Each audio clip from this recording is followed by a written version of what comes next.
والله وعين لا يحب يجي صبورة هني إلهي ما أنت حبوب كاكين يسند لا أسمعنا أنا رجع عليه ما كير الله يرجع تيو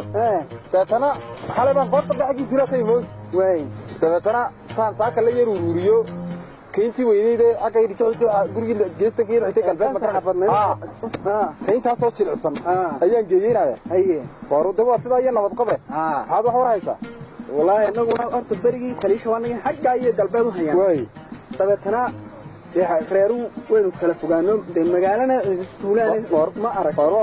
maalin baan soo gaaraa maalintaana inta xoolaa in milixa iyo wuxuu qaadiyo reerkeen raashin ma noqdaa ayuba noqota waan gartay tana wallahi halaalkayagu iska yar ku yiraana bari horaabay magaalada xagga magaalada iska qabteen waan gartay mid yaraa imanka reerka bari dhow isku guursaday aniga islaantaaba joognaba gadi way marka wallahi halaalkayaga ila beertana ka soo maarag sadankii dabala sababkii aad guurtay bay hadan malaynayaa dayrtii mirgalaysta loo dhigay magaran sababkii buug way kowdati waa tema dhulka meel inta ay leeyahay ku taala waa nimanka dawladda ay tagay sheekay way dhulka inta ay leeyahay meel ku taala way meel la aad ka ugu soo yeeray guureeyo waxaan ku dhulay imaka taa dhulku iska saxaafta magana la asaba tan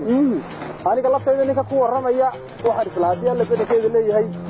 ilaa laba cusub ka dib gaariga soo socday xagga magaalada ka soo baxaya adraacid baan islaha hadii alla yismo asaba tan wada sidoo reerkii caruurtii sibay ilaahay barakeeyay iskugu filan bacido waxa ku dhaxaafto hawl cid waxba tayga ma baahataba maalin yar walaaliyeed baan lahaa bil inkaas weeyaan ka maqaynamadii wax filan ba way magaalada bas leeyahay la kadiga hadii alla ka dhigo magaalada horta ma yar yaxba ku joogo riixdiiba joogaanay waa iska shaqo tagay wuxuu baan isleeyahay hadii alla ka dhigo hadii iskoolad iska xamaalatay nimankeenan horta mushkilad waxa ka jirta nimankeenan doorta ilaa iyo waqti badan aan joognay la qabsano inuu magaalo amalkeed wallahi iska adag yahay aqoonsiga waa la isdhuubaa intaas dhuubi kartaa dadkan iyo suuqiyo dadku waa la isdhuubaa dadka sidii dadka muslimku baa la dhaqmo waa la isdhuubaa dad doorisay magaalada tagtad la qabsato kowdey ee marka dadka iyo leedarkiyo waxa hore u gali maayeen dadka ma balana hadii alla ka dhigay in kulay raqu ninka amal ayuba ugu wanaagsan waa maalinta xun mirqaanka waan ku soo gaariga soo saaray hadda la ka dhigo waa ku soo min magaalada ma joogo ma too waxay ka marka aan magaalada kuugu nimaado wuxuu baa beertaa inuu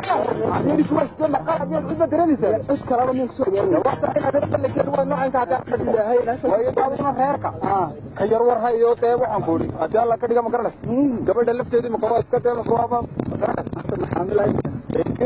shaqada mare اللي ولدينا وحلتي نستدودي واسقوا لسنا صح يا هيدا لساتي الفكرة ويا دابا أنا ما حتى إن أرجع يكون رابن كبير